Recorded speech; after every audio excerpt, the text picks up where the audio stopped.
तो अब हम बात कर लेते हैं हाइड्रोफिल की। अच्छा तो जी, ये जो हाइड्रोफिल लोशन है ये मेडिकेटेड लोशन है, सबसे बड़ी बात और सबसे अच्छी बात, और मुझे बहुत ज़्यादा पसंद आया है, यही मेरे लिए बहुत है। 180 ml की इसकी ये बॉटल है।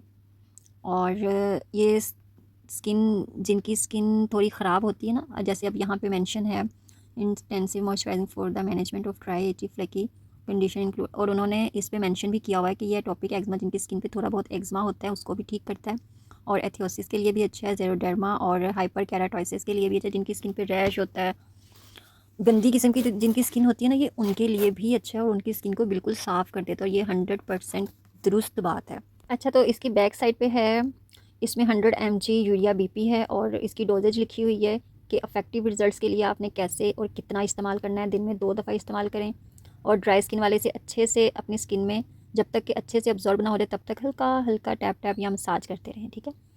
और अगर आपने ज़्यादा अरसे के लिए इसे रखना है for long term treatment user advise, आपने अपने वो जो डॉक्टर ना हेल्थ केयर वाला प्रोफेशनल जो होगा उससे पूछ के तो फिर आप इसे ज़्यादा अरसे के लिए इस्तेमाल कर सकते हैं। और इसमें वार्निंग और प्रिकॉशंस लिखी हुई हैं, इंस्ट्रक्शंस लिखी हुई हैं।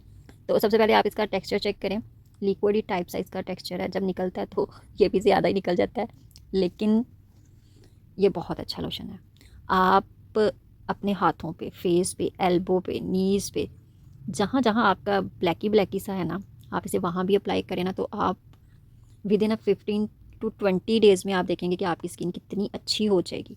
और अगर आपके फेस पे हल्के फुल्के कोई रैश के निशान हैं, रैश है, तो ये उसको भी ठीक करेगा सीरियसली। और सबसे बड़ी बात कि जिनकी पैरों की जो एड़ियाँ होती हैं ना वो फट जाती हैं, और उनको तो बिल्कुल हील कर देगा ये। रोज़ाना आप इस लोशन को अपने पैरों पे अप्लाई करें ना, और कोई सॉक्स वगैरह पहन के सो जाएं, सच बता रही हूँ कि 5 से 6 दिनों में आपके पाँव इतने प्यारे हो जाएंगे। आपकी एड़ियाँ, लोग एड़ियों के लिए अलग अलग क्रीम्स लेते हैं और महंगी महंगी भी होती हैं, तो ये वाला लोशन आपके स्किन की हर चीज़ के लिए बेस्ट है। ये आपके सिर्फ रिंकल्स को ख़त्म नहीं करेगा, एंटी एजिंग लोशन नहीं है, लेकिन ब्राइट करता है चेहरे को, निशानों को ख़त्म करता है चेहरे की, और अच्छे से आपकी स्किन को मॉइस्चराइज़ करता है। और ये भी 5 से 6 घंटे तक आपकी जो स्किन है ना उसको मॉइस्चराइज़ रखेगा। और मुझे लगता है कि ये डीपली मॉइस्चराइज़ भी करता है, और ये क्योंकि ये मेडिकेटेड है, तो ये आपकी जो स्किन है ना, जैसे सेंसिटिव स्किन्स होती हैं और बहुत पतली सी हो जाती हैं, उनको भी ये हेल्दी बनाएगा, स्किन को हेल्दी बनाएगा। तो मुझे लगता है ये वाला जो लोशन है ना बहुत ज़्यादा अच्छा, इससे भी ज़्यादा अच्छे होंगे, लेकिन मेरा जो अपना एक्सपीरियंस है ना, मुझे ये वाला लोशन बहुत पसंद आया। और जितने इस लोशन के बेनिफिट्स हैं ना, जितना अच्छा ये लोशन है उसके हिसाब से इसकी प्राइस कोई ज़्यादा नहीं है। इसके अंदर जो लोशन 120 ml की जो बोतल है ना, तो मुझे लगता है अगर आप इसे रोज़ाना भी 2 दफ़ा लगाए ना, तो आपका 1 माह ईज़िली गुजर जाएगा, ईज़िली, इतनी क्वांटिटी है इसमें। अच्छा जी, एक बात आपको क्लियर कर दूँ कि कुछ लेडीज़ की, अक्सर आपने देखा होगा कहीं भी, कि कुछ लेडीज़ की जो स्किन होती है ना वो इतनी ज़्यादा पतली हुई होती है ना, कि उनकी जो वेन्स होती है ना ब्लू कलर की, वो उनके चिक्स पे नज़र आ रही होती हैं। तो अगर ऐसी वैसी आपकी कोई स्किन है ना, किसी की स्किन है, तो वो सबसे पहले अपने डॉक्टर से कंसल्ट करें, तो फिर ही इस लोशन को अप्लाई करें, क्योंकि उन लोगों ने इस पे, इसकी बैक पे लिखा भी हुआ है कि अगर आपकी इची या कुछ ज़्यादा ही आपकी स्किन ख़राब है ना, तो सबसे पहले अपने डॉक्टर से कंसल्ट करें।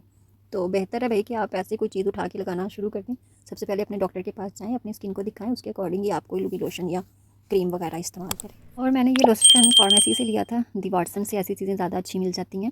तो 577 की मैंने ली थी, और मुझे लगता है कि हमें 20% इस पर ऑफ़ भी मिला था। तो ऑनलाइन भी मिलती होंगे, आइडिया नहीं है, लेकिन अगर आपके सिटी में, आपके एरिया में डी वाटसन है ना, तो आप वहीं से ज़्यादा अच्छी चीज़ें मिलती हैं, वहाँ से लें। ओके जी, अल्लाह हाफ़िज़।